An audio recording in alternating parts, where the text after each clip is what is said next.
right plan to supplement their medical coverage. And then when they're done enjoying their assets during their lifetime, we show them how to pass them on to the people they love, whether it's their spouses or children, grandchildren, churches, or charities, whoever it might be, with Uncle Sam or the tax courts taking a big bite out of their money. And as their wealth managers and financial planners, we watch their money every single day to make sure that they're staying on track. And that's why they call us the retirement coaches. What a week. So, yes. I mean, what a week. I mean, it was a good week. Yeah, it was a great week. One of the best weeks in the last 2 years. There you go. Think about where we were this last Saturday. Ooh. In the doldrums. Ouch.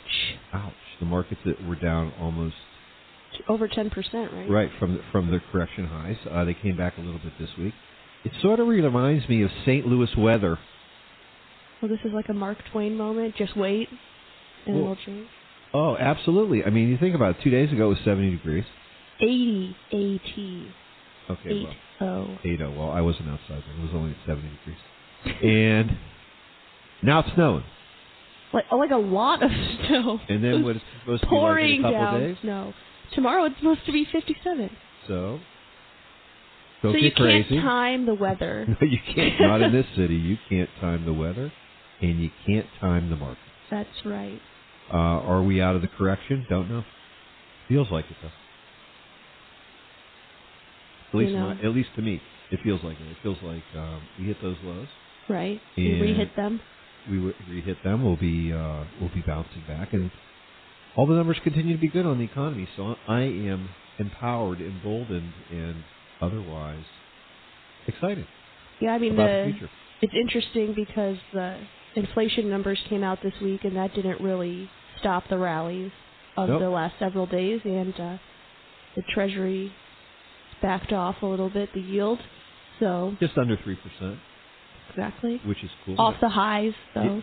I mean, hopefully this will eventually translate into better interest earnings for our clients in their savings and certificates of depression as they come due. Right?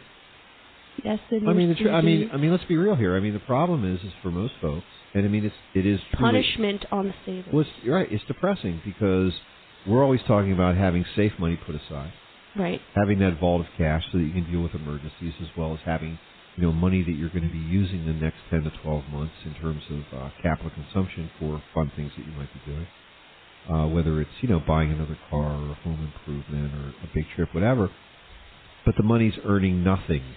Literally nothing while it's sitting there, and it's certainly not offering any interest to help with the rest of your financial plan. So, it's when that changes, right? That's very true. It's also really throwing all of the conventional investment wisdom on its head, and has been for several years, because when a lot of the investment strategies and portfolio management ideas were developed, they were not developed in zero interest rate environments.